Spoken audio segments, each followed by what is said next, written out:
And he asked this question several times, okay. Because he has his own schedule, which is not written, but he just followed his schedule. And I was there maybe about 15 days or maybe more, so I was there near to him, next to him, and I was just watching how he practiced. So wakes up very early, like around like 4 o'clock, I think, just awake around 4 o'clock. And he doesn't do anything. He just straight away goes to Bodh Gaya. It was in Bodh Gaya. He just straight away goes to Bodh Gaya, and in the middle, and then he sits there in the Bodh Gaya temple, stupa, with many people. Okay, he just do meditation, just meditation. It goes till like 8 o'clock, and just then exactly 8 o'clock he comes out, and he comes to his room and he takes breakfast, just tea and breakfast, and then that will be around 9, okay, coming, and then everything, it takes about 1 hour.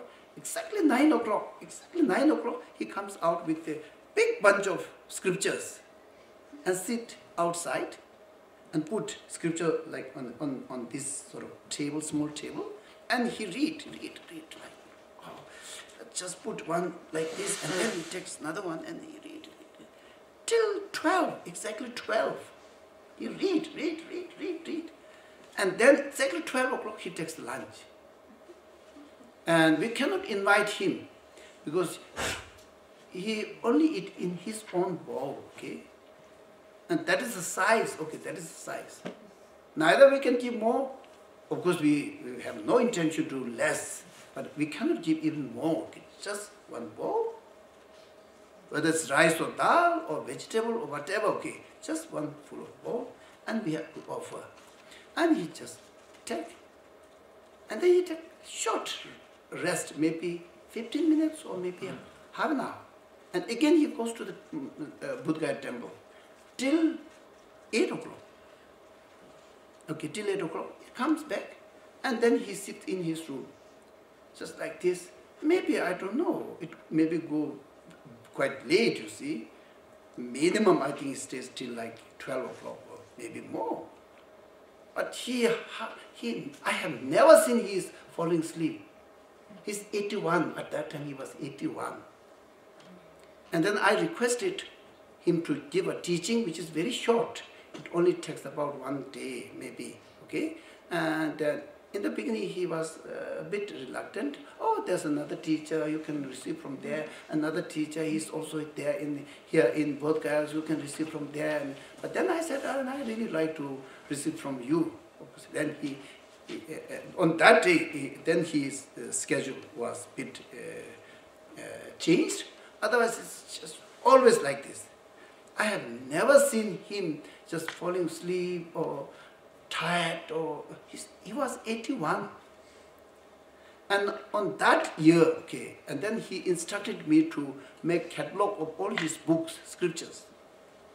And he was constantly saying that now I will not be able to read all the scriptures. That actually he says that I'm going to die. But we didn't notice this. I didn't understood this. And maybe I thought, okay, he's very old, so because of this, he may not be able to read. And he also said, oh, if you need some scripture, you can take. And I asked him to give, and he gave 2 texts. And then in that year, and he sold only scriptures he left on the table, otherwise rest all just sold with any sort of price, or he just sold everything, and came to Dharamsala. And then we went, and he taught us impermanence based on his life. And then next day, he was not feeling well. I heard. And after 2 days, he passed away. It's just exactly planned. Because, and then, just when he was about to die, I think it was very clear, okay, no problem. There was an English lady called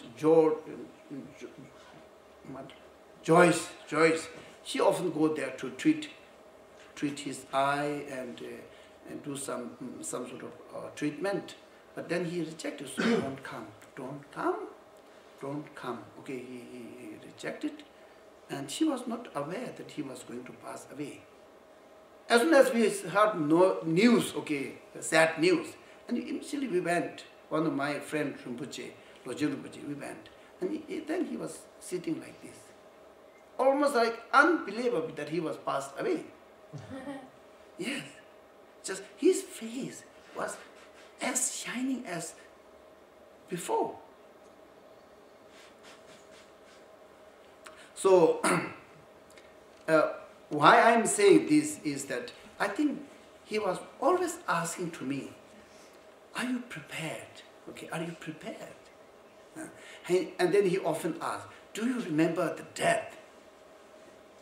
Does it come again and again into your mind? When he was giving teaching, especially related with the renunciation, he was just constantly asking this question. Now, what about now? To be just, if we are afraid of death, it's useless. But being afraid of the death, if it makes us to, it forces us to do so many good things. And that is the practice. Okay? That is the practice. Just feeling afraid is useless. If we are afraid, okay, at any time the death will come, it is definite, but when it will come, we don't know. Tomorrow, maybe after tomorrow, after 1 month, we don't know. So now we have to accumulate good karma as soon as possible, starting from today, okay. So now we have to use our precious life in such a way that there will be no regret at the end. Instead, we will enjoy changing old body, leaving it aside, and then born in a fresh, nice body.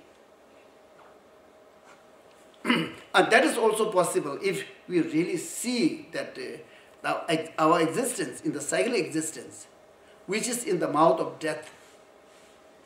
And then if we just think this properly, there's no way we just enjoy or kill our time and waste our precious human life and do unnecessary things and then harming others. That is not possible. Okay? That is why the joyful effort brings all the merits and leads us to Buddhahood. How can I enjoy eating? And likewise, how can I enjoy sleep? And he was not sleeping. And he has a huge problem to have lunch with His Holiness Dalai Lama. We enjoy, okay. If His Holiness invites us for lunch, so I'm invited by His Holiness Dalai Lama for lunch, and we go there with this huge sort of smile, you see. He said, no. He always tried to run away. Yes, several times. No.